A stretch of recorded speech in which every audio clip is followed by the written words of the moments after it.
Hello and welcome to Theater Threshold Podcasts, a series of weekly podcasts designed to give students an insight to all the inner workings of the theater department and community at Cal State Long Beach. This week's podcast is brought to you by Artists in Black. AIB talks about the respective design elements of theater and how they personally approach the process of design. Let's go ahead and take a look at what goes on backstage. Hi everybody, welcome to the first podcast. Hello. This is the first podcast in a series presented by Theater Threshold for this semester. And this one's presented by Artists in Black. That's us. Basically, Artists in Black's main role is to act as support and a resource for the technical theater students in our department. And we're just here to help out and get you guys opportunities within the department, get you guys working on shows, and just be a friendly face to talk about design with. So this episode is going to be a technical theater crash course. We're basically going to be talking to you guys about what we think you need to know about each field of design. So if anybody else wants to jump in, we can go ahead and get started. My name's Caitlin Trimble. I'm the president of Artists in Black and the lighting specialist. I'm Karen Alvarez. I'm the vice president of AIB and the scenic specialist. I'm Mimi Daniel. I'm the sound specialist. I'm Gabe Coda. I'm the makeup specialist. Hello, my name's Sean Warren. I'm the stage management specialist. Hi, I'm Annalisa Borja. I'm AIB's marketing manager and coordinator.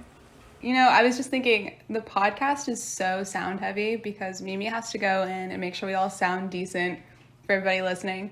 So, Mimi, do you want to go ahead and talk about the role of sound, maybe? All right, thanks for the segue. I love it. First, I'm going to talk about the role of sound in theater. Sound is the only design element that we can't hear. That we can hear. I'm so sorry. Hold up. It's kind of early in the morning, but when you hear this, it won't be.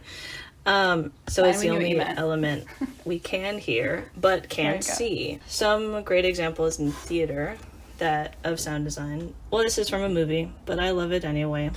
The theme from Up, I think that's universally known and universally felt. And another example I love is in Miss Saigon, which is a stage production. There's a helicopter that descends on the stage during the show. And of course, it's not a real one, so we have to stimulate all of the noises that a helicopter would make. That's that's my dream show to design, kind of because of that, but yeah. Heck yeah, I feel like it sounds so insane when you hear that recording. So powerful. Definitely. I've always wanted to lose my ears next to a fake real helicopter.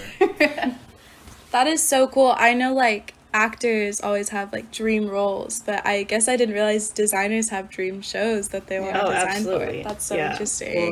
We'll ask everyone what's their dream show. Yeah, we'll go around. So that touches on my favorite part about sound designing, actually. So when you're presented with a scene in a show, and we talk about it with the director, my favorite part is realizing how much sound actually goes into one action. So a helicopter is kind of overwhelming when you think about breaking it down and making it into sound cues, because there's so much going on. But if you take something simple like the atmosphere of a road, I guess that's not very simple, but there's so much going on. It depends where if you're in the mountains, if you're in the city, there's conversations, there's road noise, if it's raining, there's so many factors that you can consider that most people, when they walk down the street, they don't think about it. You just blur everything out because it's day to day. However, when it comes to creating, you get to really dive in and see how much is going on with your world. And I love that. I definitely get what you were saying, simple. Because when we think about road sounds, we're just put that in the background, it's fine. But you're I had to build so many things just to make this road sound believable for you. And it sounds so different if it's the mountains or you said a cityscape. Not the same thing. It's the same thing as performing. You're doing everything you can to make it seem like your action is natural. For sound, you have to make it seem like the sound is natural. And there's a lot of little things that people don't notice in their day-to-day that you have to recreate. It's powerful work. Yeah.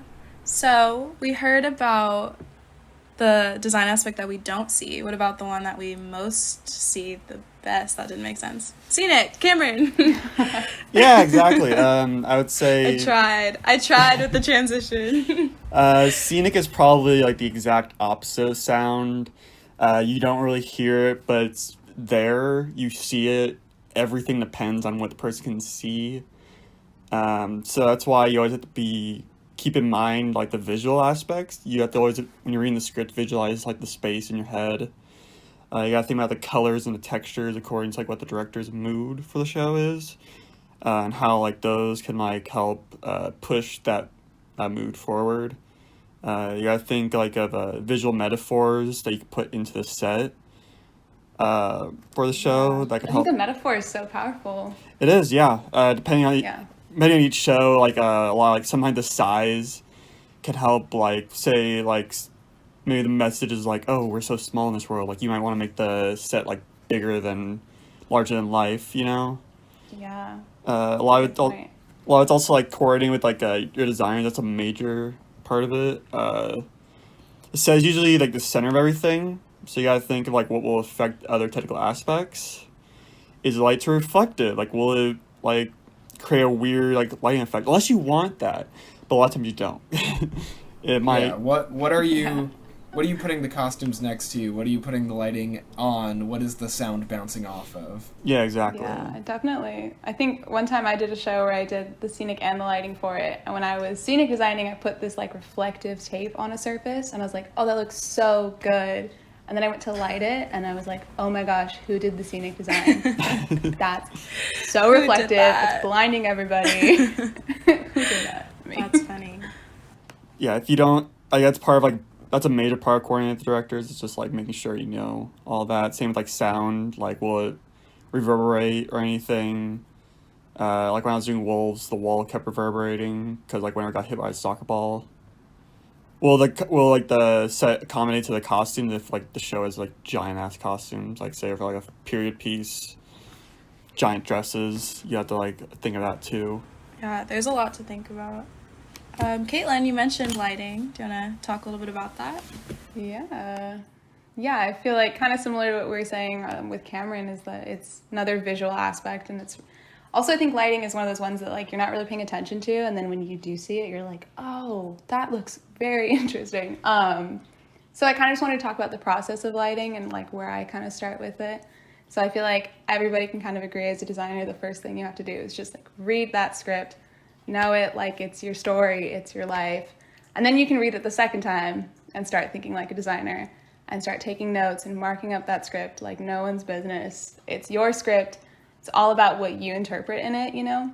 And then you're going to start having these conversations with other designers and kind of figuring out like a general concept. Something that I learned how to do is a script treatment. I learned it in my lighting class. Basically what you do is you break down the overall atmosphere, come up with a concept, including like feelings, the moods, and then you want to talk about the location and the feeling for like each scene. So that way when you get into tech, you can actually understand what you're going to put on that stage, not feel pressured when you get there, and just have a really good understanding of what you want to present in the story. I feel like we all kind of have to do that before we get into the work, is like knowing it like the back of our hand. And then my favorite part of the design process is making a mood board. It's pretty much just a collage of images that present like the feelings that we've been talking about. You can talk about light angles and like if you're doing like German expressionism in your show, you can also include images like that. And it's something that like when you look at that mood board, that's the story. That's your look of the show. And it's such a good thing to just keep looking back on throughout the whole thing and keeping that, you know, the theme with it as you go on. And then I also like to think about lighting sources. So when you're thinking about how you're lit, so right now, like I'm lit from the back and you can totally see this little like line of light on my hair.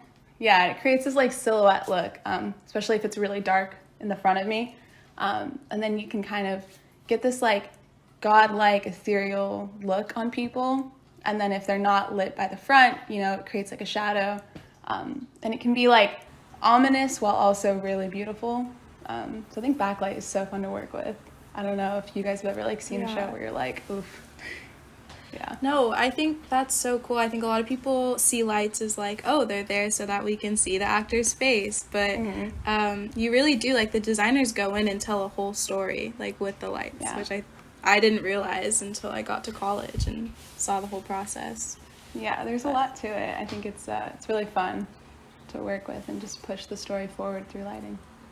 Yeah, Yeah. that's awesome. Well, I think we should hear from our makeup specialist now, Gabe. Hi. So basically, when we do our makeup portion of our CalRep productions, we try to keep it to the same professional etiquette as we would for a professional show. For instance, there's like an actor etiquette where like usually actors they are usually prohibited from getting haircuts after their cast because maybe their hairstyle might be needed for their character, so they should not change it. Or getting their nails done. For instance, like if they get their nails done without asking the makeup or the costume or the director first, then they might have to blow some more money to actually get rid of their nails. And in some cases, we actually do keep this in mind when we actually go through the casting process. Because I remember when I auditioned for some CalRep shows, there was actually some questions to check off, like, are you comfortable with getting a haircut? Would you be willing to color your hair? So right from the get-go, we actually will look for the actors to see if they're comfortable with doing this. Because in most cases, if there's a workaround, we could actually respect our boundaries. Like for instance, if they have long hair but don't want to cut their hair, then we could actually try to see if we could give them a wig. Whereas for other cases, like they'll actually need to get a haircut. For instance, if a character has a buzz cut, and then they'll actually like narrow down the choices. Because then another professional aspect that we keep with this production format is that actors usually apply their own makeup, because then in the professional world, like usually in the production's dress rehearsal week, we as a designer will actually teach them the techniques for their makeup, and then they would actually go on autopilot from there. But then there are actually exceptions to that rule. For instance, in Wicked, for instance, if a character is Elphaba the Witch, and they'll actually have their own specific makeup artist, or if they're the Beast in Beauty and the Beast, they would actually have their own makeup effects, because not only is it more complex, in most cases they won't be able to use their own arms. Like another example would be when I was wardrobe head for Rocky Horror Show in my community college.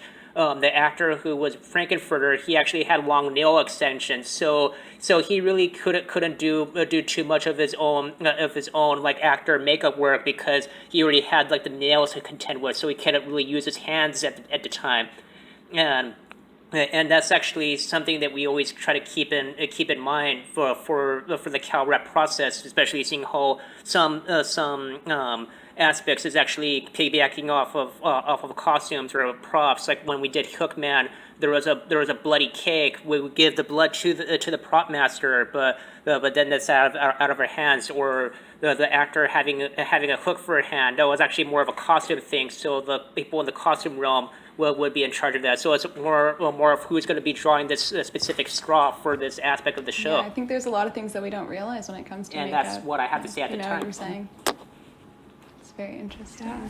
All right. I think it is time for my personal favorite, stage management, Mr. Sean. Who, me? Alright, hi everybody. So stage management, not only is a lot of syllables to say, it's also very important and very near and dear to my heart. The stage manager on a theatrical production is essentially the nerve center. They're the one through which all of the designers' designs and ideas, as well as the director's assertions, design, and the actors' performances, all funneled into one individual that coordinates all their efforts. The stage manager is the one that, during the actual run of the show, activates communicates to the individuals activating the functions of the lighting and sound and scenic on stage, as well as makes sure that the show runs smoothly. They've got headsets on, they are pulling levers and pressing buttons and making sure that everything you see on stage functions as intended. However, the majority of their role happens off stage. Stage managers, as Annalisa can no doubt corroborate, are often the caretakers for a production, making sure that rules of safety are being abided. Individuals' creative ideas are being mentally respected as well as their bodies being physically respected. Yeah, I think the saying, like, the stage manager is the mom of the show is so real. It's crazy. Like, You got them juice boxes. yeah, we have everything, and we also make sure you're doing what you're supposed to be doing. We make sure everyone, we communicate. We have a relationship. I think we're one of the only people on the show that has a relationship with every single person involved with the show, whether you're the director or crew members or actors or designers. Like, you know the stage manager, and I promise you the stage manager knows you too. You guys are definitely everyone's best friend, I think, on the production. Yeah. Everybody's. Yeah, you're everyone's best friend. You're also the one that everyone knows if you say something's gotta happen, it's probably because if it doesn't happen, things gonna go wrong. So that's why the need for the stage manager to be this impartial and respected voice in the room can come in pretty clutch if there are disagreements or disputes involved in the cast or crew. You definitely have to be able to work under pressure. You have to stay calm, because if you don't stay calm, how can you expect everyone else to stay calm? I go into shows knowing, like, something's gonna go wrong. Like, you're never gonna have a perfect show. You just have to hope it's something an easy fix, and the show can go on. And if it's not an easy fix, then you are the coolest, levelest head in the room. Because if you start freaking out, everybody's going to start freaking out, and the small fire becomes a big fire. I've seen that plenty of times when, like, we're working a show, and, like, I've had, like, stage managers, like, where there's a small thing, everyone's like, all right, and then, like, the stage managers start freaking out, and then everyone's like, oh, okay, I guess we need to be freaking like, out if the stage manager's if they're freaking worried, out, so. then we need to be, exactly. Yeah. Set the tone for the whole room. Yeah. The And whole everyone thing. will read into, like, oh, the person who's supposed to be the most level-headed is freaking out, so it's like, all right, well, I guess we gotta start freaking out then. Yeah. It's like a classroom. If you're in science class and the Bunsen burner explodes, you look at the science teacher, and if they're just standing there and going, yeah, all right, everybody, make your way to the door, and where the principal's just going to tell us that we're fine. That's what the stage manager's going to do. They're going to stand there and pick up the pieces of the broken glass very carefully with gloves on and make sure all the students get out fine. Definitely an integral part. Yeah, that was so cool. I'm going to talk a little bit about what I do for AIB really fast before we say goodbye. I am the coordinator, but that's just me working within the club. As far as marketing, I use social media to my advantage, especially now in the middle of the pandemic. So it's ways for us, AIB is here to help you, and it's ways for us to reach you. So definitely follow our Instagram, follow our Facebook. We post everything and anything that we're doing. The best way to learn and to get involved is to get involved and to just jump off the deep end, do a show. I encourage it. Yeah. I love that advice. I think that that's one that every returning student will tell a new student is like, no matter what, you just got to do it. Just Jump into the fire. Jump off. I've said that so many times, yeah. And if you are a new student listening to this, many returning students will try to get you to do all of the shit. Please do so. Yeah. Caitlin, do you want to talk about what we have planned really fast? Yeah, I would love to. Annalisa is going to be using social media a lot this semester. She's going to be marketing and putting out polls for our Netflix party idea. AIB wants to host pretty much just a party for everybody to watch something, and we're going to put out polls every week for you guys to vote on what you want to watch and what you want to discuss. The first one's going to be next Friday, so keep an eye out for the link. We're going to basically just in the chat talk about design elements, what we think is really powerful in every movie that we're watching, and just to kind of create community within our department virtually. I think it'll be a lot of fun, so stay tuned. I think that's it for us this week and this podcast. Yeah. Thank you guys so much. This is so much fun. Yay. Yeah, thank you to everybody who's watching at home. Thank you everybody who participated in it. And thank you to Mimi, who's gonna edit all of our voices so we sound decent for you guys. Do her amazing sound stuff. So make sure you guys follow all of our social media so you guys can stay tuned. We'll put that in the chat section. And stay tuned for the next Theater Threshold podcast. Thank you guys for joining. Thank you for listening, everybody. Yay. Bye, guys. We did it. We did it, guys. Cut. That was the student org Artists in Black. Catch them on Fridays for their weekly Netflix party. Coming up next week is the Theater Threshold Workshop Amplifying Latinx Theater, hosted by Miguel Angel Lopez. The workshop runs from September 9th to 11th. If you are in the showcase class, attending one of these dates is mandatory. Thank you for listening to this week's Theater Threshold podcast.